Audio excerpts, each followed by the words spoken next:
അനസ് റളിയല്ലാഹു അൻഹുവിന്റെ വാപ്പ ചെറുപ്പത്തിൽ മരിച്ചു. അനസ് ബിൻ മാലിക് റളിയല്ലാഹു അൻഹു, ഒരുപാട് ഹദീസ് റിപ്പോർട്ട് ചെയ്ത അനസ് ബിൻ മാലിക് റളിയല്ലാഹു അൻഹു ചെറുപ്പത്തിൽ മരിച്ചു. അനസ് റളിയല്ലാഹു അൻഹുവിന്റെ ഉമ്മയാണ് ഉമ്മു സുലൈം റളിയല്ലാഹു അൻഹ. ഉമ്മു സുലൈം റളിയല്ലാഹു അൻഹയെ രണ്ടാമത് കല്യാണം കഴിക്കാണ് വേറൊരാള്. അബൂ തൽഹ റളിയല്ലാഹു അൻഹു ആണ് കല്യാണം കഴിക്കുന്നത് ഉമ്മു സുലൈമിനെ. അങ്ങനെ കല്യാണം കഴിച്ചിട്ട് അബൂ തൽഹന്റെ കൂടെ മണവാട്ടിയായി ഉമ്മു സുലൈം പോയി. അപ്പോ അനസ് റളിയല്ലാഹു അൻഹു ചെറിയ കുട്ടിയാണ്. അപ്പൊ പുതുക്കപ്പെണ്ണായിട്ട് വേറൊരു ഭർത്താവിൻ്റെ ഒപ്പം പോകുമ്പോൾ ആദ്യത്തെ ഭർത്താവിലുള്ള മോനെ കൊണ്ടോണേന് തടസ്സമൊന്നുമില്ല, അബൂ തൽഹ നോക്കുകയൊക്കെ ചെയ്യും. പക്ഷെ അവർക്കൊരാശയം തോന്നി. നബി സല്ലല്ലാഹു അലൈഹി വസല്ലം തങ്ങൾക്ക് മക്കളൊന്നുമില്ല അന്ന്. ഖദീജ ബിവി റളിയല്ലാഹു അൻഹയെ വിവാഹം ചെയ്ത സമയമാണ്. അപ്പൊ അനസ് റളിയല്ലാഹു അൻഹുവിനെ ഓൽക്ക് ഖിദ്മത്തെടുക്കാനാക്കി കൊടുത്താലോ എന്നൊരു തോന്നല്. അങ്ങനെ ബഹുമാനപ്പെട്ട അബൂ തൽഹ റളിയല്ലാഹു അൻഹു അഥവാ അനസ് റളിയല്ലാഹു അൻഹുവിന്റെ അളാപ്പ അനസ് റളിയല്ലാഹു അൻഹുവിനെയും കൂട്ടിയിട്ട് മുസ്തഫ നബി തങ്ങളുടെ ഹദറത്തിൽ വന്നു. നബിനോട് പറഞ്ഞു, പൊന്നാര നബിയെ, ഈ അനസ് മോൻ ഇവിടെ നിന്നോട്ടെ, നിങ്ങൾക്ക് വേണ്ട ഖിദ്മത്തുകളൊക്കെ എടുത്തുകൊണ്ട് ഓമ്പടെ കഴിഞ്ഞുപിടിക്കോളും, നല്ല കുട്ടിയാണ്, ഓന് വേണ്ടി നിങ്ങളൊന്ന് ദ്വാരക്കണം എന്ന് പറഞ്ഞു. ആയിക്കോട്ടെ പറഞ്ഞു. തലയിൽ കൈവച്ചിട്ട് നബി തങ്ങൾ ദുആ ചെയ്തു, അല്ലാഹുമ്മ ബാരിക് ലഹു ഫീ മാലിഹി വ ഔലാദിഹി. അല്ലാഹുവേ, ഈ അനസ് മോനെ മുതലിലും ഔലാദിലും നീ ബറക്കത്ത് ചെയ്യണമേ അല്ലാ. വർഷത്തിൽ 2 പ്രാവശ്യം കായ്ക്കുന്ന തോട്ടം മദീനയിൽ അനസ് റളിയല്ലാഹു അൻഹുവിനുണ്ടായി.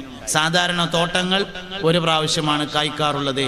അനസ് റളിയല്ലാഹു അൻഹുവിന്റെ തോട്ടം കൊല്ലത്തിൽ 2 തവണ കായ്ച്ചു നിൽക്കുമായിരുന്നു. 106 മക്കളുണ്ടായി അനസ് റളിയല്ലാഹു അൻഹുവിന്. 106 ഹാഫിളീങ്ങളായിരുന്നു എന്നതാണ് അനസ് റളിയല്ലാഹു അൻഹുവിന്റെ പ്രത്യേകത. നമ്മളൊന്ന് മരിച്ചാൽ ഓതണമെങ്കിൽ വാടകയ്ക്ക് ആളെ കൊണ്ടുവരേണ്ടി വരും. നമ്മളൊന്ന് മരിച്ചടന്നാൽ ഓതാ വാടകയ്ക്ക് ആളെ കൊണ്ടുവരണം. ഇപ്പൊ വാടകയ്ക്കും ആരും കിട്ടൂല.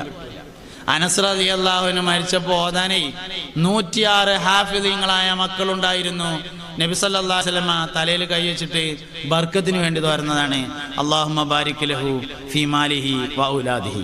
അല്ലാഹുവേ, അനസ് മോനെ മാലിലും ഔലാദിലും നീ ബർക്കത്ത് ചെയ്യണമേ എന്ന്. അതാണ് ബർക്കത്ത് പറഞ്ഞാൽ. അതുകൊണ്ട് റജബ് ബർക്കത്തിന്റെ മാസാണ്. കച്ചവടത്തിലെ ബർക്കത്ത് വളരെ പ്രധാനമാണ്. വീടിലെ ബർക്കത്ത് വളരെ പ്രധാനമാണ്. ദിവസത്തിലെ ബർക്കത്ത്, ദിവസത്തിൽ ബർക്കത്തുണ്ട്. ദിവസത്തിൽ ബർക്കത്തുണ്ടാണെങ്കിൽ സുബഹിന്റെ മുമ്പ് എഴുന്നേൽക്കണം. സുബഹിന്റെ മുമ്പ് എഴുന്നേൽക്കണം. സുബഹിന്റെ ശേഷം അസറിന്റെ ശേഷം ഉറങ്ങാതിരിക്കണം. എന്നാലേ ദിവസത്തിൽ ബർക്കത്ത് ഉണ്ടാവുള്ളൂ. 3 കാര്യങ്ങൾ ഒരാൾ ചെയ്തെങ്കിലേ ബർക്കത്ത് ഉണ്ടാവുള്ളൂ എന്നാണ്. ഒന്ന്, മിതമായ ഭക്ഷണം, ആവശ്യത്തിന് മാത്രം ഭക്ഷണം കഴിക്കണം. രണ്ടാമത്തേത് മിതമായ ഭാഷണം, ആവശ്യത്തിന് മാത്രം സംസാരിക്കണം. മിതമായി ഭക്ഷണം കഴിക്കുക, മിതമായി സംസാരിക്കുക, മിതമായ ആളുകളുമായി ഇടപഴകുക. ആവശ്യത്തിന് മാത്രം, വെറുതെ ഒരു പണിയില്ലാതെ അങ്ങാടി പോയിന്ന ഒരു ബർക്കത്തും ഉണ്ടാവില്ല. മിതമായ ഉറക്കം, അത് ബർക്കത്തിന്റെ പ്രധാനപ്പെട്ട ഒരു ഭാഗമാണ്. മിതമായ ഭക്ഷണം, മിതമായ ഭാഷണം. മിതമായ ഭാഷണത്തിൽപ്പെട്ടതാണ് മിതമായ ഇടപഴകൽ. ആൾക്കാരായിട്ട് ഇടപഴകിയ വർത്തമാനം പറയേണ്ടി വരും, അതുകൊണ്ട് ആവശ്യത്തിന് മതി. 3-മത്തേത് മിതമായ ഉറക്കം, ആവശ്യത്തിന് മാത്രം ഉറങ്ങാം. ഒരു പണിയില്ലെങ്കിലൊക്കെ ഉറങ്ങാനുള്ള സമയമൊന്നുമല്ല. അതുകൊണ്ട് മുഅ്മിനീങ്ങളെ എല്ലാ വിഷയത്തിലും ബറക്കത്ത് വേണം. ഉറക്കത്തിലുണ്ടൊരു ബർക്കത്ത് എന്നാണ്. ചില ആൾക്കാർക്ക് കുറച്ചു നേരം ഉറങ്ങിയാൽ തന്നെ ഭയങ്കര റാഹത്താവും. ചിലവർ കുംഭകർണന്റെ ഉറക്കം ഉറങ്ങിയാലും ഉറങ്ങിയിട്ടില്ല എന്നേ തോന്നുള്ളൂ. അങ്ങനെ ഉണ്ടാവും. ഉറക്കത്തിലുണ്ടൊരു ബർക്കത്ത്. ഉണർച്ചയിൽ ബർക്കത്തുണ്ട്. എല്ലാ സംഗതികളിലും ബർക്കത്തുണ്ട്. നോട്ടത്തിൽ ബർക്കത്തുണ്ട്. കേൾവിയിൽ ബർക്കത്തുണ്ട്. നോട്ടത്തിലുണ്ടൊരു ബർക്കത്ത്. ഉമ്മാന്റെ നോട്ടം, ഉമ്മാനെ അങ്ങോട്ടുള്ള നോട്ടം ബർക്കത്തുള്ള നോട്ടാണ്. നമ്മളൊരു കുട്ടി ജനിച്ചാൽ ആദ്യം ഉമ്മാക്ക് കാണിച്ചു കൊടുക്കും. എന്തിനാ? ഇമ്മ കുട്ടിനെ ഇങ്ങോട്ട് നോക്കണം, അതൊരു ബർക്കത്തുള്ള നോട്ടാണ്. ഉമ്മാനെ അങ്ങോട്ട് നോക്കുന്നതും ഒരു ബർക്കത്തുള്ള നോട്ടാണ്. മുസാഫ് അങ്ങനെ മറിച്ചിട്ട് വെറുതെ നോക്കിയാൽ കൂലി കിട്ടും. മുസാഫ് മറിച്ചിട്ട് വെറുതെ നോക്കിയാൽ കൂലി കിട്ടും. കഅബയിലേക്ക് വെറുതെ നോക്കിയാൽ കൂലി കിട്ടും. ഉമ്മാനെ വെറുതെ ഇങ്ങനെ നോക്കിയിരുന്നാൽ കൂലി കിട്ടും. ഇങ്ങനെയാണ്. ഇന്ന് ഒരാൾ ചോദിച്ചു എന്നോടൊരാൾ ചോദിച്ചു, ഈ നബി സല്ലല്ലാഹു അലൈഹി വസല്ലം തങ്ങളിൽ എല്ലാ വിഷയങ്ങൾക്കും മാതൃക ഉണ്ടല്ലോ. അങ്ങനെയാണെങ്കിൽ നബിൻ്റെ ഉമ്മ ഇല്ലാത്തതുകൊണ്ട് നബി തങ്ങളുടെ ഭാര്യമാർക്കൊന്നും അമ്മായിമ്മ കേസ് ഉണ്ടായില്ലല്ലോ. എല്ലാറ്റിലും മാതൃക ഉണ്ട് എന്നല്ലേ. അപ്പം എന്തേ അമ്മായിമ്മ ഇല്ല ഞാൻ ചോദിച്ചു. നല്ല ചോദ്യമാണ്. പെണ്ണുങ്ങൾ അങ്ങനെയൊക്കെ ചിന്തിക്കാൻ തുടങ്ങിയിട്ടുണ്ട് എന്നുള്ളതാണ്. നല്ല ചോദ്യമാണ്, ചോദിക്കേണ്ട തന്നെയാണ്. നബി സല്ലല്ലാഹു അലൈഹി വസല്ലം തങ്ങളുടെ ഉമ്മ ജീവിച്ചിരിപ്പുണ്ടായിരുന്നുവെങ്കിൽ അമ്മായിമ്മയിലെ മാതൃക കാണിക്കേണ്ടത് മറ്റൊരാളാകുമ്പോൾ നബി അല്ല കാണിക്കുക, ഉമ്മ കാണിക്കേണ്ടി വരുമായിരുന്നു. അതേ സമയത്ത് മുസ്തഫ നബി സല്ലല്ലാഹു അലൈഹി വസല്ലം തങ്ങൾക്ക് 11 അമ്മായിമ്മമാരുണ്ടായിട്ടുണ്ട്. മാതൃക അവിടുന്ന് ഇങ്ങോട്ടാണ് വേണ്ടത്. മുസ്തഫ നബി തങ്ങൾക്ക് 11 അമ്മായിമാരുണ്ട്. നബി തങ്ങൾ വഫാത്താവുന്ന സമയത്ത് 9 ഭാര്യമാര്. നബി തങ്ങൾ 11 വിവാഹം കഴിച്ചിട്ടുണ്ട്. അതുകൊണ്ട് 11 അമ്മായിമാരുണ്ടായിട്ടുണ്ട്. ആ അമ്മായിമാരോടൊക്കെ എങ്ങനെയാണ് പെരുമാറിയത് എന്നാണ് പഠിക്കേണ്ടത്. അവരോടൊക്കെ എങ്ങനെ പെരുമാറിയത്? അമ്മോശാക്കാരുണ്ട്. മുസ്തഫ നബി തങ്ങളുടെ അമ്മോശനാണ് സയ്യിദുനാ അബൂബക്കർ സിദ്ദീഖ് റളിയല്ലാഹു അൻഹു. നബി തങ്ങളുടെ അമ്മോശനാണ് സയ്യിദുനാ ഉമർ ബിൻ ഖത്താബ് റളിയല്ലാഹു അൻഹു. നബി തങ്ങളുടെ അമ്മോശനാണ്. മാതൃകയില്ലാത്തൊന്നുമില്ല. അമ്മായിമ്മയിൽ മാതൃകയുണ്ട്, അമ്മോശനിൽ മാതൃകയുണ്ട്, എല്ലാറ്റിലും നബി തങ്ങളിൽ മാതൃകയുണ്ട് സല്ലല്ലാഹു അലൈഹി വസല്ലം. അപ്പൊ ജീവിതത്തിന്റെ ബറക്കത്ത് വളരെ പ്രധാനമാണ്.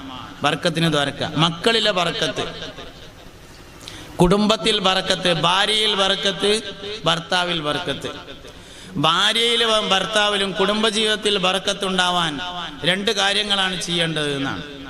കുടുംബത്തിൽ ബർക്കത്ത് ഉണ്ടാവാൻ 2 കാര്യങ്ങൾ ചെയ്യണം.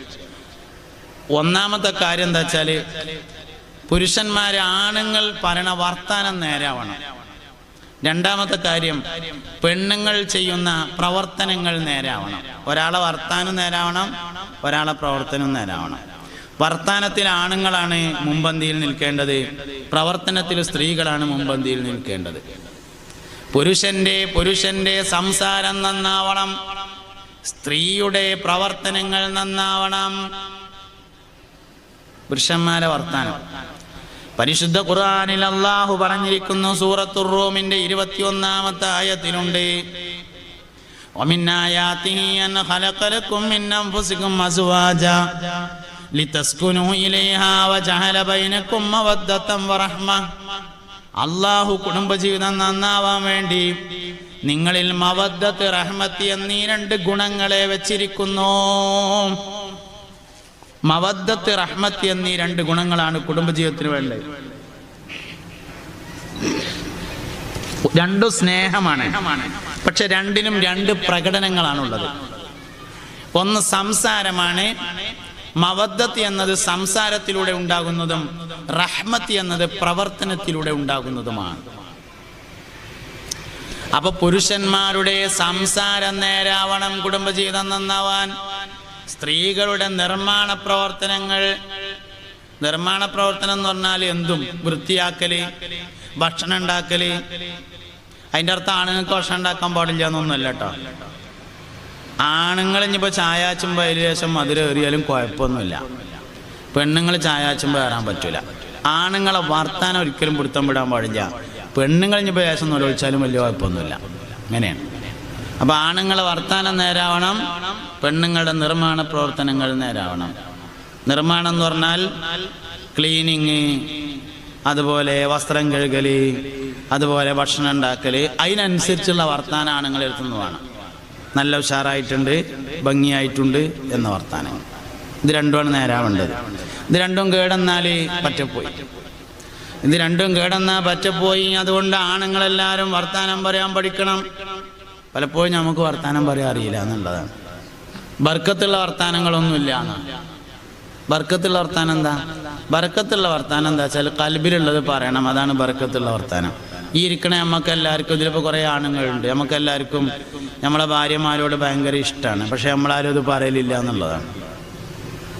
ബർക്കത്തുള്ള വർത്താനം കൽബിലുള്ളത് പറയാന്നുള്ളതാണ്. നമ്മളെല്ലാവരും കൽബിലുണ്ട്, നമുക്കെല്ലാവർക്കും നമ്മുടെ ഭാര്യമാരോട് ഭയങ്കര ഇഷ്ടമാണെന്ന്, പക്ഷെ നമ്മളാരും അത് പറയലില്ല എന്നതാണ് പ്രശ്നം. അപ്പം അതുകൊണ്ട് ബറക്കത്തുള്ള സംസാരങ്ങൾ നടത്തണം. ബറക്കത്തുള്ള തരത്തിൽ ചിലപ്പം പറയലുണ്ട്, ചിലപ്പം നമ്മൾ പറയല്ലോ നല്ല രുചിയുള്ള ഭക്ഷണമാണ്, ഓള് ചമ്മന്തി ഉണ്ടാക്കിയാൽ ഭയങ്കര കൈപ്പുണ്യാണ് എന്ന് പറയും. ചില ആൾക്കാർ ഭക്ഷണം ഉണ്ടാക്കിയാൽ നമ്മൾ പറയും ഭയങ്കര കൈപ്പുണ്യാണ്. അതിനിപ്പോൾ പെണ്ണുങ്ങൾ ഉണ്ടാക്കിയാലല്ല, ചില ആണുങ്ങൾ ഉണ്ടാക്കിയാലും ഉണ്ട് കേട്ടോ. ചില ഹോട്ടലിലൊക്കെ ചെന്നാൽ ഒരു ചായ കുടിച്ചാൽ ഒരു റാഹത്ത് കിട്ടും. ചില ഹോട്ടലിൽ ചെന്നിട്ട് ചായ കുടിച്ചാൽ നമ്മൾ ഒരു കൊലവെള്ളം തന്നു എന്ന് പറയും. സംഗതി ഇപ്പം മൂപ്പരും കൂട്ടിയത് എല്ലാവരും കൂട്ടിയ സാധനം തന്നെയാണ്. ചൂടുവെള്ളവും ചായപ്പൊടിയും പഞ്ചസാരയും ഒക്കെ തന്നെ കൂട്ടിയത്. ചിലവർക്ക് കൈപ്പുണ്യം എന്നാണ് നമ്മളതിന് പറയാം. വാസ്തവത്തിൽ കൈപ്പുണ്യമല്ല അത്. കയ്യെല്ലാവരും ഒരേ മാതിരി തന്നെയാണ്. കയ്യിനല്ല സംഗതി ഉള്ളത്, മനസ്സിനാണ്. മനസ്സിൻ്റെ പുണ്യമാണ് ഭക്ഷണത്തിൻ്റെ രുചി എന്ന് പറയുന്നത്. വൈകുന്നേരത്ത് പുതിയാപ്പിള വരും. അപ്പോൾ പുതിയാപ്പിള വരുമ്പോൾ പുതിയാപ്പിളക്ക് ചപ്പാത്തിയും തക്കാളി കൂട്ടാനും ഉണ്ടാക്കുകയാണ്. അപ്പോൾ ആ തക്കാളി ഇങ്ങനെ മുറിച്ചിട്ട് ചട്ടിക്ക് ഇങ്ങനെ ഇടുമ്പോൾ, ഉള്ളി അരിഞ്ഞിട്ട് ഇങ്ങനെ ഇടുമ്പോൾ, പടച്ചോനെ എൻ്റെ പുതിയാപ്പിള വരാണ്ടല്ലോ റബ്ബേ, ഇതൊരു രുചിയുള്ള ഭക്ഷണമാക്കണേ എന്ന് കൽബോണ്ട് വിചാരിച്ചാൽ ആ രുചി ഭക്ഷണത്തിലുണ്ടാവും. അല്ലെങ്കിൽ ഇപ്പോൾ ആ പണ്ടാറക്കാല 8:30 ഇപ്പം കയറി വരും, അപ്പോൾ അതിന് ചപ്പാത്തി ആയില്ലെങ്കിൽ ഇവിടെ ബദർ യുദ്ധ ഇക്കാരം എന്നാണ് മനസ്സിലെങ്കിൽ ആ സംഗതിയാണ് ഭക്ഷണത്തിലുണ്ടാകുക. അതിനാ കയറി വരുന്ന സാധനം നേരാവ് കൂടി വേണം, അപ്പോഴേ നടക്കുള്ളൂ. അതിനാണ് വർത്താനം നേരാകുക എന്ന് പറഞ്ഞത്. അപ്പോൾ ഒരു ഭാഗത്ത് വർത്താനം നേരാവണം, മറ്റേ ഭാഗത്ത് നിർമ്മാണം നേരാവണം. ഇത് രണ്ടും നേരായാലേ കുടുംബജീവിതത്തിൽ ബർക്കത്തുണ്ടാവുള്ളൂ, അല്ലെങ്കിൽ തല്ലിപ്പിരി.